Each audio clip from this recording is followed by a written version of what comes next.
All right, so let's talk about making decisions, and hopefully good ones. So I've made my fair share of software architecture decisions in my career, also lots of bad ones. The bad ones are the ones that stick, the ones that you remember. So by what I'm going to share in the next 30 minutes, I hope that I can prevent you from making some of the same mistakes that I did. So I was thinking like I need an example of a bad decision I made. So I was going back on all the stuff I did wrong, and one thing that stuck in my memory was a decision regarding XSLT. How many of you remember XSLT? XSLT is amazing, right? So there's this style sheet that you can use that takes XML and produces XML. So you're going from something bad to potentially something even worse. And I was, at this time, I was a software architect for an educational publisher. And we were making e-learning systems. So we needed to transform some formats from, let's say, an authoring suite that creates lessons and stuff into a format that we would fed into the e-learning system that we make. So the authoring suite would produce XML, and our e-learning system was modern, so it took JSON as an input. And this was like, well, in the order of magnitude of, I don't know, tens to hundreds of megabytes of XML, so consider the amount. So we had a team that was going to build a conversion from one format to another format. And I asked that team, like, what are you going to do in terms of setting this up? Yeah, we think we're going to use XSLT. I was like, ooh, I'm not sure. But I asked them, like, why do you think XSLT is the right tool for the job? And they were like, yeah, well, because we have XML as an input format. And we have experience with XSLT. It's super good at transforming stuff, and we like it, and we think it's a great idea. So, okay, are you sure? Because I've some experience with XSLT as well, and it can be slow on big data sets. There's not much knowledge. We're mostly a Java shop here. No, but we are positive we can make it work. And well, in the end, I said, okay, I'm not the one who needs to build it. They need to build it. So if you want to use XSLT, by all means, go ahead, use XSLT.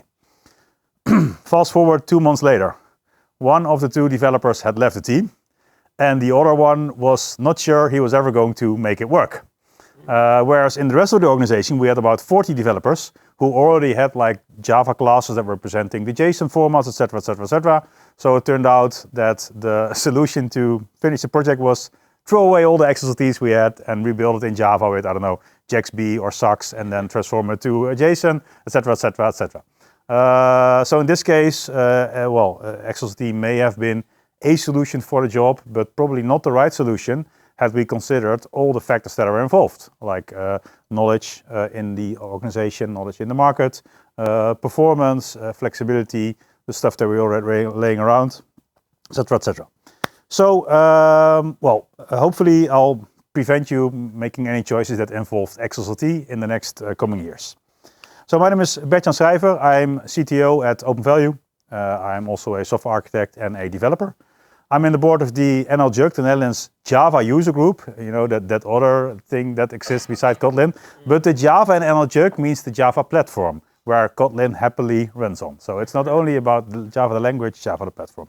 You can find me on the Blue Sky. Feel free to reach out to me there. I spent way too much time there. So I think it's probably safe to assume that at least some of you are in some way involved with software development, right? Who's involved with software development? What a surprise, everyone. So let's talk about software a bit. You're all software engineers. You write software every day. So ask yourself the question. I don't need the answer. Just ask yourself the question. What is software?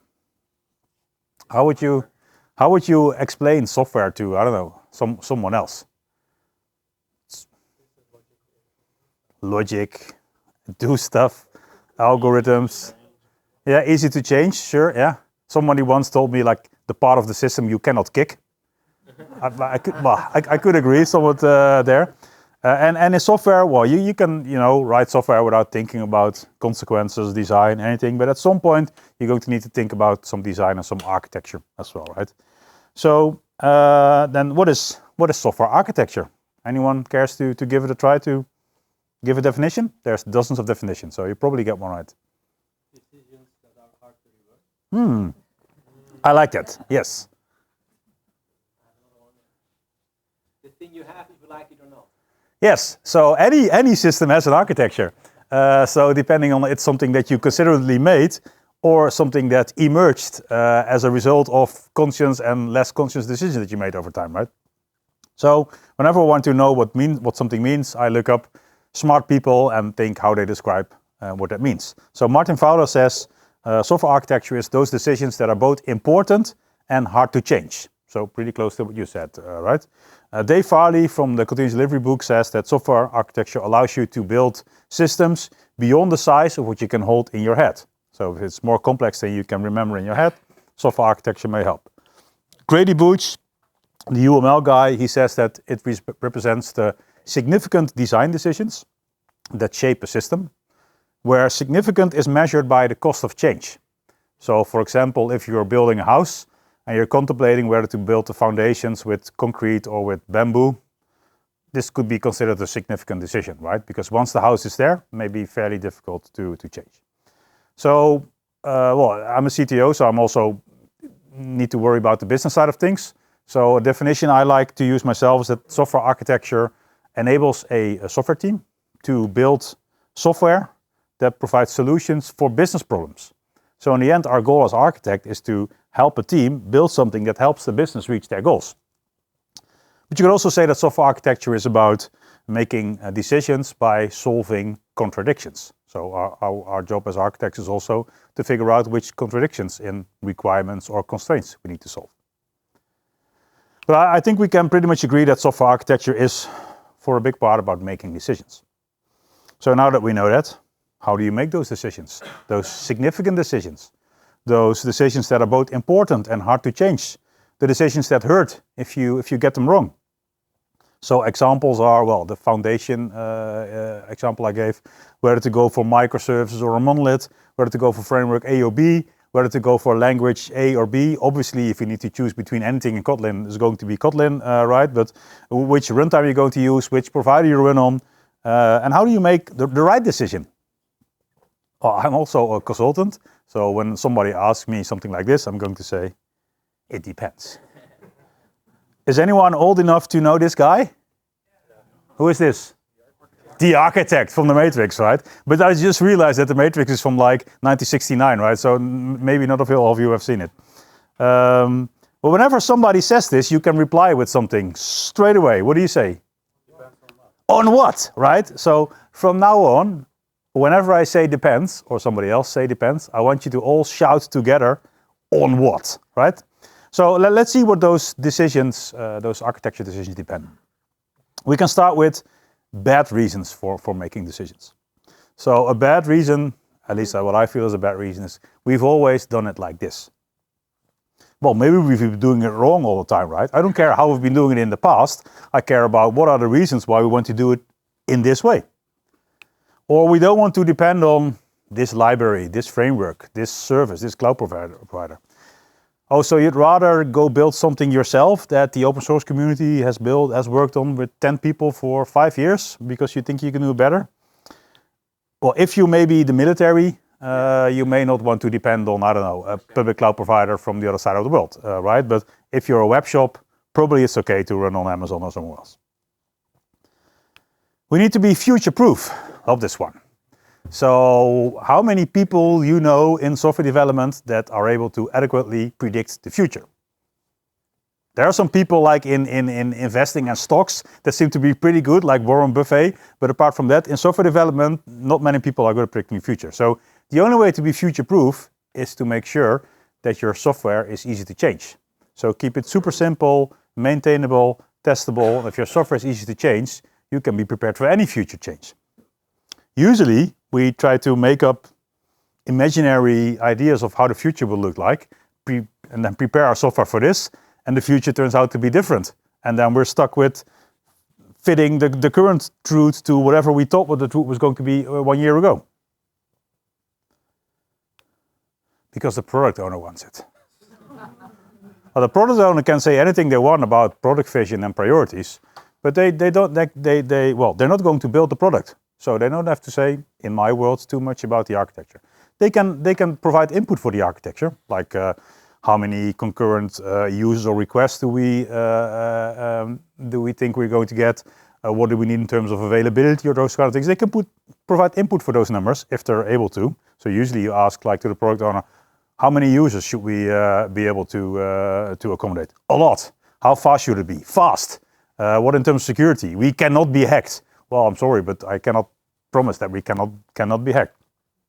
And then my favorite one, doing something because the architect wants it.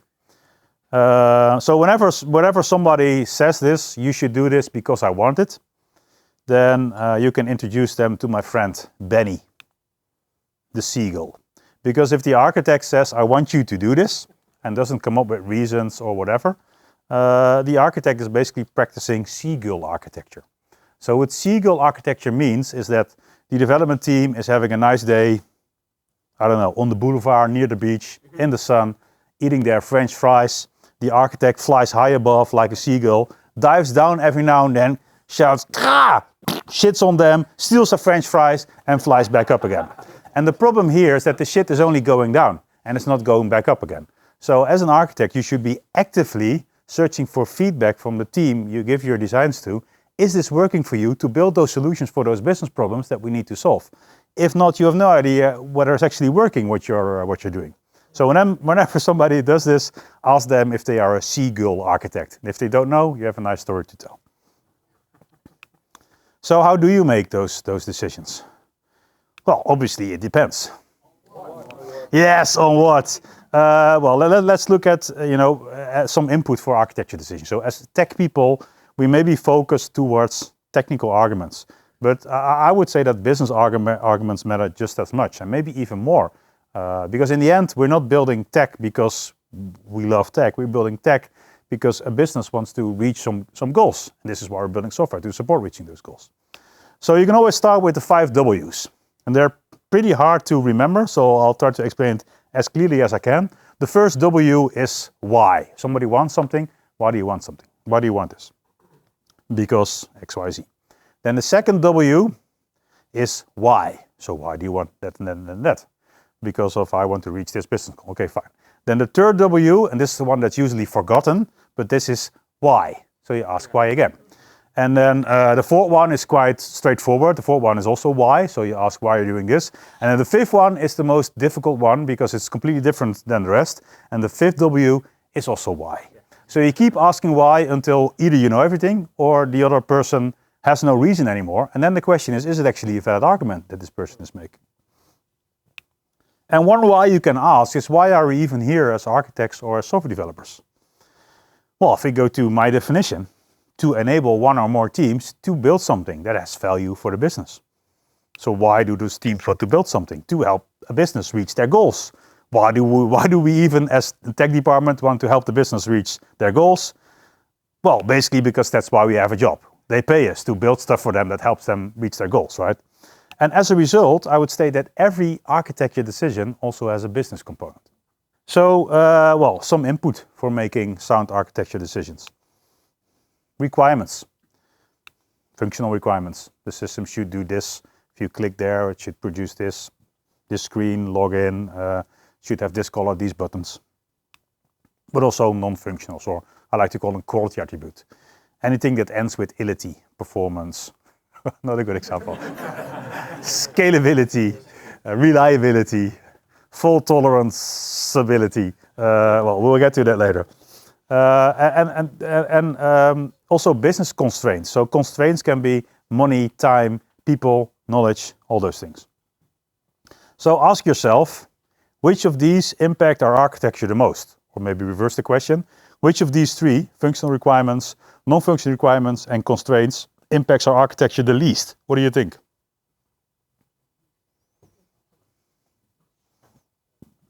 So what has the least impact on how we design our architecture? Functional requirements, what should the system do? Non-functionals, performance, availability, scalability, uptime, reliability, fault tolerance. Business constraints, money, time, people, knowledge, regulatory stuff.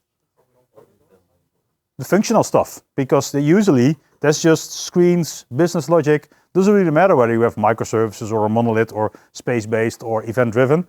In the end, you can probably build the same functional solution in all those architectures.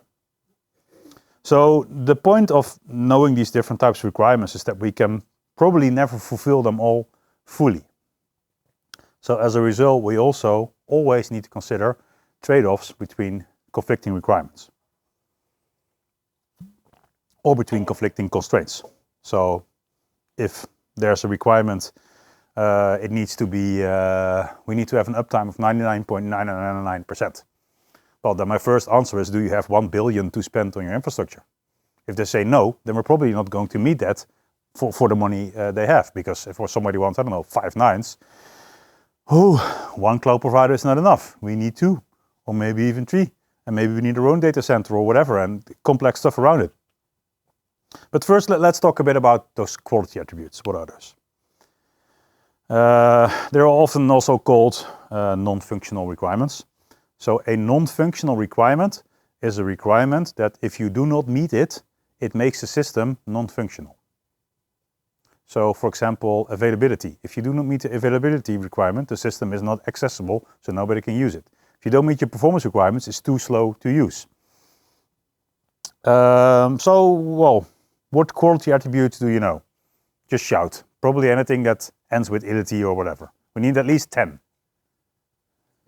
Scalability, reliability, availability, testability, sure. What are you saying? Maintainability, yeah. Now we can also say stuff that doesn't end on ility. Fault tolerance, good, yeah. Latency, securability, sure, I'll count that. I'm not sure about latency. That's well. I still need to like 3 more. Sorry? Accessibility, sure, yeah. Sustainability, sure, yeah. Yeah, extendability, but I say, yeah, extendability is maybe the same as maintainability, right? If it's maintainable, you can extend it. So what would you say if I would tell you there's 7 categories with like 4 or 5 pieces in total? So there's at least 35 of those things we can think of. But the nice thing is that we don't really need to think about it because the ISO, the International Standards Organization, has thought about this. And this is written down in ISO, who knows the code? Ah, crap, I should have not. ISO, who knows the code? 25010, yes, really good. So ISO 25010 shows you is ISO standard for software product quality. And this is basically your shopping list for validating your architecture design or your architecture requirements. So there are requirements in 7 categories. There's in total, I don't know, like 20 or 30 or something. If you go to ISO25000.com, you see this thing there. And every of those things here have a description of what it means and what you should do for it. So let's dive into a couple of them. Time behavior, how fast does your system reply? What's the average latency on response times? Resource utilization, how much CPUs or memory do you need? Capacity, how many requests per second can you handle? Operability, how well is it to use or operate the system? Is there a maintenance interface? Self-descriptiveness, do you need a training for something? I remember I was working at the Dutch police and we were building a system for the emergency room. And then, well, there was a project manager involved and said, yeah, we need to do like develop a training and educate people on how the system works. I'm like, oh no, we don't need that. Why? But we always need a training to educate people how the system works. So did you have a training how to use Google? No. Okay, so if you make it really simple, then you don't need a training. Yeah, but that's what we do. Yeah, so that's exactly not a good reason why we should be doing it now. If we do like some user interaction research, make it super easy to use, we don't need training. Availability, so is the system there when you need it to be? Fault tolerance, if the database drops, can the system, well, not like drop database. If the database connection drop, can the system handle this gracefully? And also recoverability. If the database connection is gone for 10 seconds, comes back, does your driver automatically reconnect? Or does it say, I don't know? Confidentiality, can you only see the data that you are allowed to see? Integrity, does the data not corrupt at any time when something crashes? Modifiability, well, that's basically maintainability, change adaptability. Is the system testable? Does it scale? Well, we can go on for hours here, but whenever I make a design or an architecture, I like to use this as a checklist to see, have I forgotten anything? So, which requirements or constraints are the most important for your use case? You won't be surprised if I say, it depends. On what? Yes, on your business. So, it depends on what matters for your specific use case for the business domain where you're in. But how do you prioritize those things? Well, this is where trade-off analysis comes in. So trade-off analysis for software architecture is a structured way to come up with software architecture decisions by carefully identifying and weighing trade-offs that you make. So you may have heard about ATAM before, which stands for Architecture Trade-off Analysis Method. Well, that's kind of the same concept, but a bit more bloated as an idea. So trade-off analysis, the idea is that you gather relevant requirements, quality attributes, and constraints that you have in your use case. You select potential solutions, so you explore your solution space, which potential architectures or design decisions would fulfill these requirements to some extent. Then you discover which trade-offs exist, and you weigh those trade-offs because some things may be more important than others. So let's talk about latency.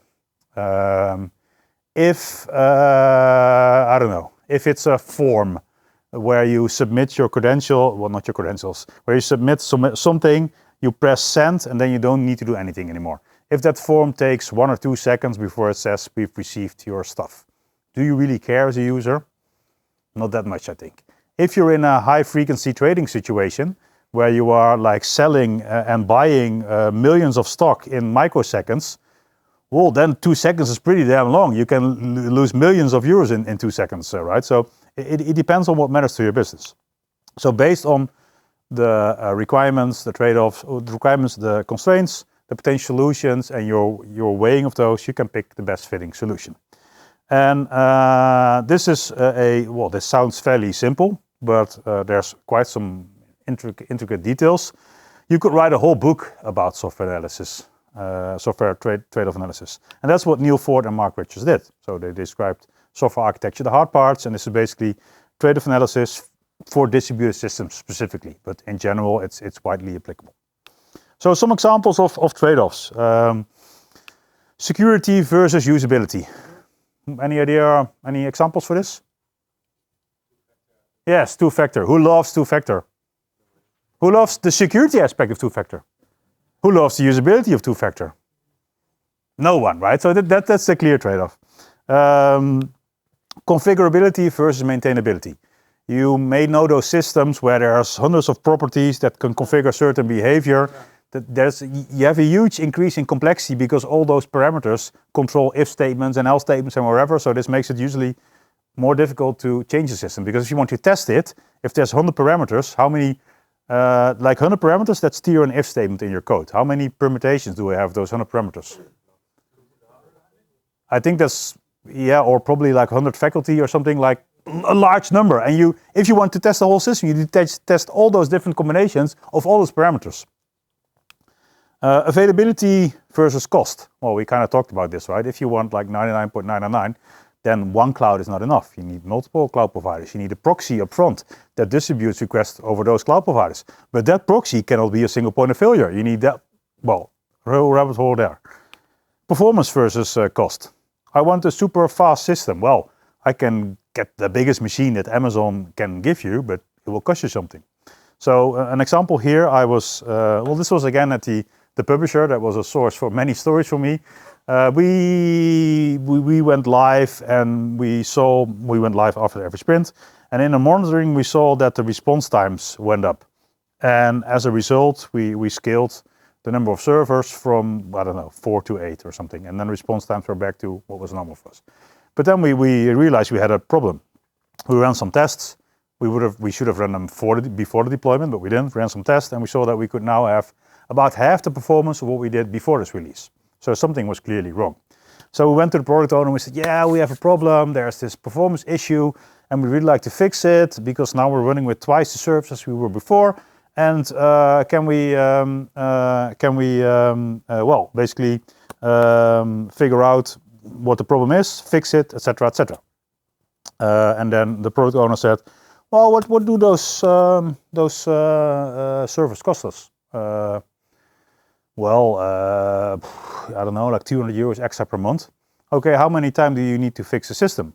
Well, probably 2 people, 2 days. So that's 4 days times 8. It's like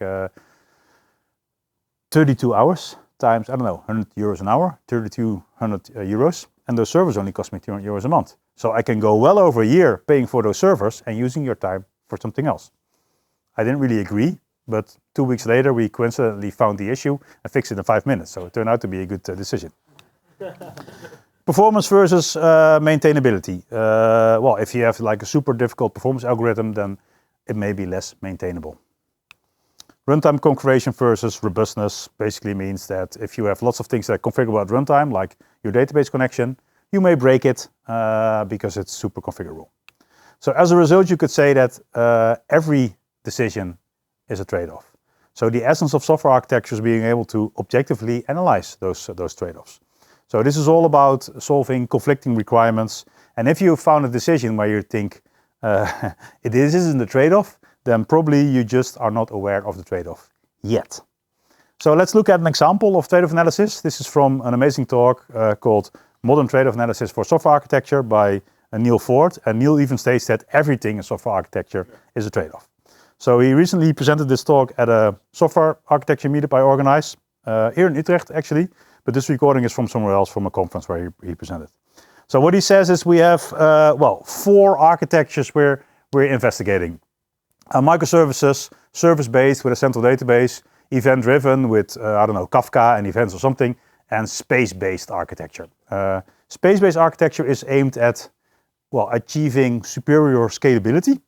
And you accomplish this by distributing both processing and state across all the nodes in your system. So you basically have a distributed memory grid where all the shared state is replicated along your entire cluster. Super performant, a bit more complex to manage.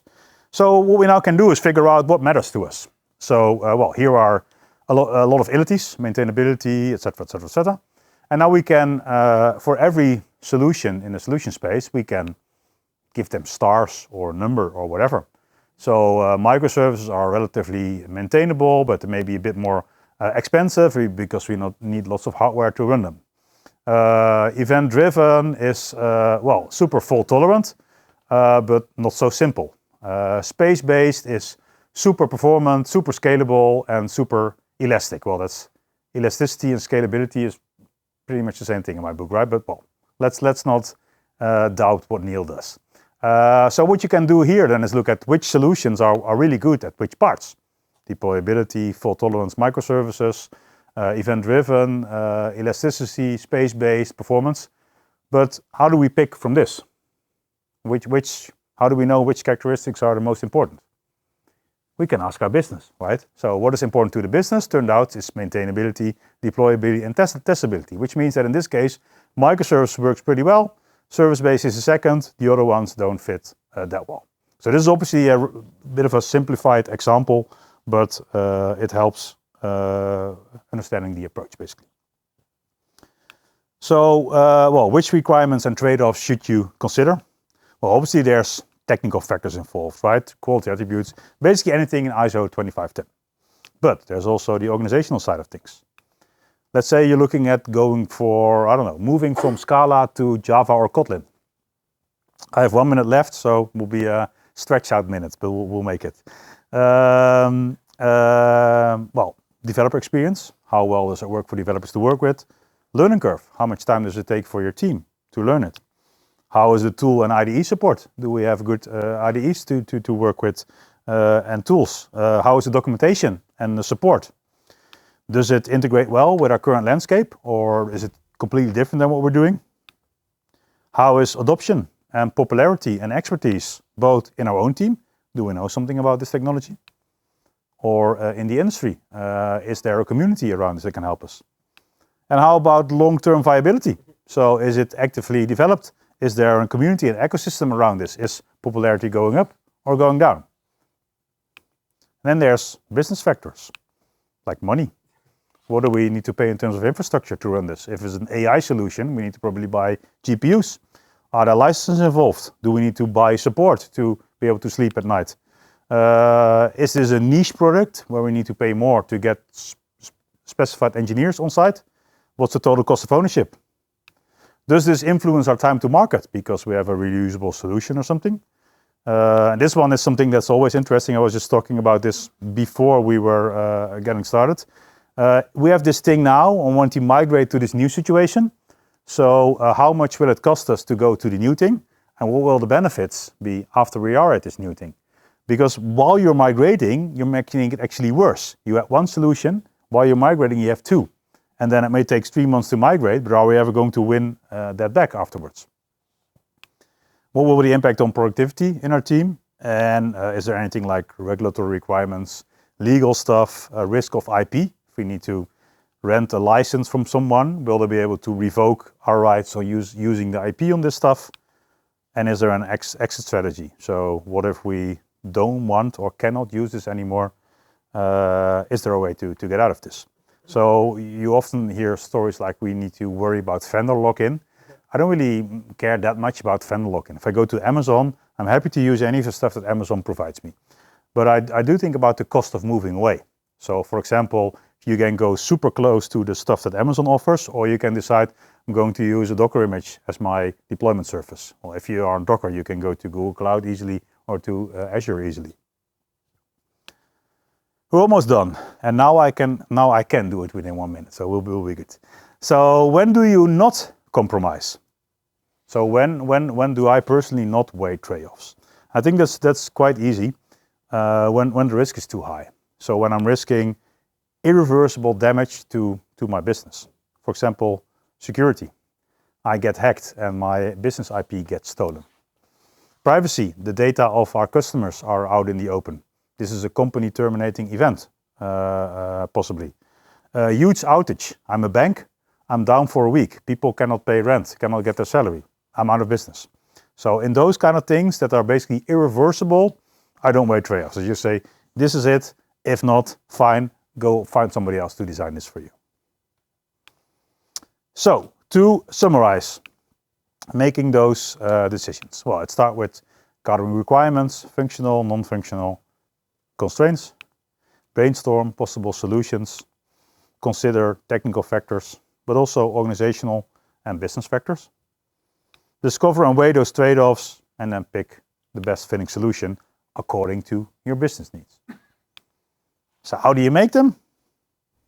It depends. Yes, on the informed trade-offs that you make. So I hope you are a bit more informed now. Please go kick some ass with your newfound knowledge. Questions we can address later because I'm over time already. I do want to point out that there's a software architecture meetup in the Utrecht area. Go to meetup.com/ISAQB_NL. There's regular meetups around topics like this topic. And worst case, you have a boring evening and free food. So what do you want? Thanks a lot for your time.